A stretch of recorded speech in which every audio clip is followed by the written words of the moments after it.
നമ്മുടെ ചിന്ത പോയത്. നമ്മുടെ ദൈവം ആരാണ് നമ്മൾ പറയുക. ഒരുപാട് ആ പുസ്തകത്തിൽ യോഹന്നാൻ കർത്താവിനെ കണ്ട ആ രംഗമാണ്. നമുക്ക് വേണ്ടി ആര് പ്രവർത്തിക്കുന്നു പിശാച് ചോദിക്കുമ്പോൾ എന്റെ പകൽ നമ്മൾ ഒരുമിച്ച് പറയുക, എന്റെ ദൈവം ആരാണ്. എന്റെ പകലിൽ നമ്മുടെ ജീവിതത്തിൽ അവനെ നാം നിരാശപ്പെടുന്നതിന്റെ കാരണം എന്താണെന്നറിയാമോ? നമ്മുടെ പ്രതിസന്ധിയിൽ കർത്താവിനെ കാണാൻ കഴിയുന്നില്ല. ഈ ആരാധനയിൽ നമുക്ക് പറയാൻ കഴിയാം, കർത്താവ് എന്റെ കണ്ണു തുറന്ന് ഞാൻ അങ്ങനെ കാണുന്നുണ്ട്. ആമേൻ. നമ്മൾ അറിഞ്ഞോ അറിയാതൊക്കെ പറയുന്നൊരു കാര്യമുണ്ട്, കർത്താവിന്റെ ഒരു വാക്ക് മതി. അല്ലെങ്കിൽ നമ്മളിവിടെ കേൾക്കുന്ന ഈ ദൈവശബ്ദം നിങ്ങളുടെ ജീവിതത്തിലെ ആത്മാവിന്റെ ഒരു ചലനമായാൽ നിങ്ങളുടെ അവനെ നോട്ടം മാറും, നിങ്ങളുടെ വിചാരം മാറും. ഹല്ലേലൂയ. നിങ്ങളുടെ പ്രതിസന്ധികൾ മാറും. ആമേ സ്തോത്രം. നാം തുള്ളിച്ചാടി ദൈവത്തിന്റെ നന്മയും പ്രാപിച്ചിട്ട് ഇതുപോലെ ഈ ആരാധനയിൽ എത്ര പേർക്ക് പറയാൻ കഴിയും, കർത്താവ് ഈ പ്രതിസന്ധിയുടെ നടുവിൽ ഈ ആരാധനയിൽ ഞാൻ എന്റെ കർത്താവിനെ കാണുന്നുണ്ട്. നമ്മുടെ എല്ലാവരുടെ ധൈര്യം എന്ന് പറഞ്ഞാൽ പറയുന്ന പോലെ കർത്താവ് നമ്മുടെ കൂടെ ഉണ്ടെന്ന് നമ്മളിത് വായിച്ച സംഗീതത്തിൽ പറയാ, ദൈവം നമ്മുടെ സംഗീതവും ബലവുമാണ്. ദൈവം നമ്മുടെ സംഗീതവും. അവൻ പ്രതിസന്ധിയുടെ നടുവിൽ ഞാൻ ഒരു കാര്യം പറയട്ടെ, ആരും നമ്മൾ കണ്ടിട്ട് കാര്യമില്ല. അവൻ നമ്മളെ വിളിച്ച ദൈവത്തെ നമ്മൾ കാണേണ്ടത്. ഹല്ലേലൂയ. അങ്ങനെ ഇതുപോലെ കാലം നമ്മുടെ ആത്മീയ കണ്ടു പോകുന്നത്. ഹല്ലേലൂയ. അവൻ നമ്മുടെ ബുദ്ധിയുടെ മണ്ഡലങ്ങളെ മാറ്റി വെച്ചിട്ട് ദൈവസന്നിധി വിളിച്ച് കർത്താവ് കാണാൻ പറ്റിയതെങ്കിൽ പറ, അങ്ങനെ എനിക്ക് കാണണം കർത്താവ്. ആ പത്മോസിന്റെ നടുവിൽ യോഹന്നാൻ കർത്താവിന്റെ ദിവസത്തിൽ താൻ ആത്മാവിൽ യുവശന. നമുക്കറിയാം ഈ കർത്താവിനെ കാണാൻ നമ്മൾ ഇടയാക്കുന്ന പരിശുദ്ധാത്മാവ് മാത്രമാണ്. ദൈവാത്മാവിന്റെ ശക്തിയില്ലാതെ ആ ആത്മാവിന്റെ അമേൽ സ്തോത്രം ചെയ്യുന്നു. അല്ലെങ്കിൽ സാന്നിധ്യത്തിലാണ് നാം നമ്മുടെ കർത്താവിന്റെ രൂപമൊക്കെ കാണുന്നത്. അതിന് പറയുന്നവൻ ആത്മാവിൽ വിവശനായി. അവൻ ആത്മാവിൽ വിവശനായി. അപ്പോൾ എന്താ കണ്ടത്? ആമേശ്വര പത്മോസിൽ ഇറങ്ങി വന്ന ദൈവത്തെ അവൻ ദർശിക്കുവാനായിട്ട് അതിനെ പറയുന്നവൻ മരിച്ചവനെ പോലെയായി. ആമേൻ. ഈ പൊടികളും കൃമികളുമായിരിക്കുന്ന നമ്മളെ വിളിച്ചിരിക്കുന്ന ദൈവം ആരാണ്? ഉന്നതനായിരിക്കുന്ന ദൈവമാണ്. നാം അവന്റെ മക്കളാണ്. ഹല്ലേലൂയ. ഇതുപോലെ കർത്താവിന്റെ മഹത്വത്തോടെ നമുക്ക് ഒരിക്കൽ കൂടെ വിശ്വാസത്തിന് പറയാം, കർത്താവിന്റെ കണ്ണുതോടെ ഞാൻ അങ്ങയെ കാണുന്നു. ആമേൻ. ഞങ്ങളുടെ മുഖത്ത് ഞാൻ ദർശിക്കുന്ന കർത്താവ് യേശുവിന്റെ നാമത്തിൽ.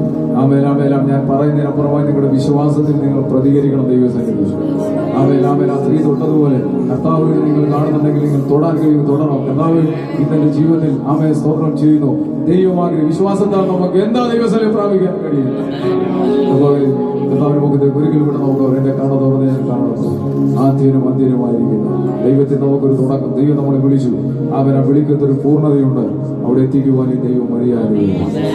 പിശാച് അടക്കം ചോദിക്കും, നീ എങ്ങനെ ഇറങ്ങി വന്നതാ? ഇവിടെ അതിനെ കാരണമുണ്ട്. അത് നീ പ്രതീക്ഷിച്ച സാഹചര്യങ്ങളെല്ലാം മാറി അവൻ മറഞ്ഞോണ്ടിരിക്കുക. ഇന്ന് പകലിൽ വിളിച്ചു പറ, അവൻ എനിക്ക് തുടക്കം വിട്ടവനും എന്റെ അന്ത്യനുണ്ട് ദൈവമാണ്. ഹല്ലേലൂയ. ആ ദൈവം അത്യുന്നതനാണ്. ഒരിക്കൽ കൂടെ നമുക്ക് ശാന്തമായി അവൻ ആത്മാവിൽ അവനെ കർത്താവിന്റെ മുഖത്തേക്ക് നോക്കി ദൈവം നമുക്ക് നന്ദി.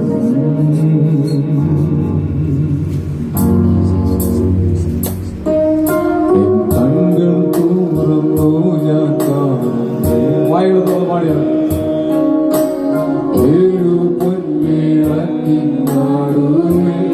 എല്ലാവരും ശബ്ദത്തിൽ കാട്ടുകൾ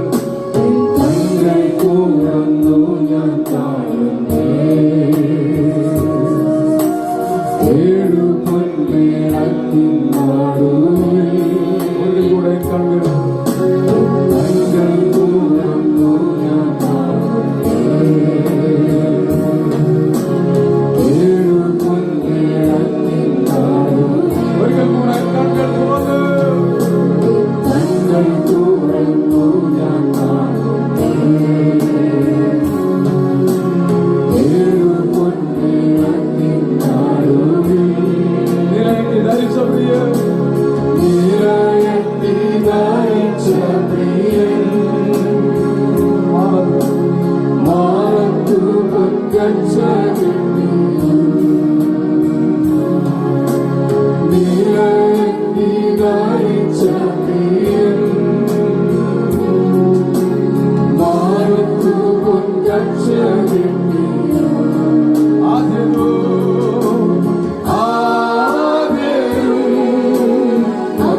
യോഹന്നാൻ കർത്താവിനെ കണ്ടപ്പോൾ യോഹന്നാൻ എന്ത് സംഭവിച്ചെന്നാണ് വെളിപ്പാട് പുസ്തകത്തിൽ എഴുതി വെച്ചിരിക്കുന്നത്.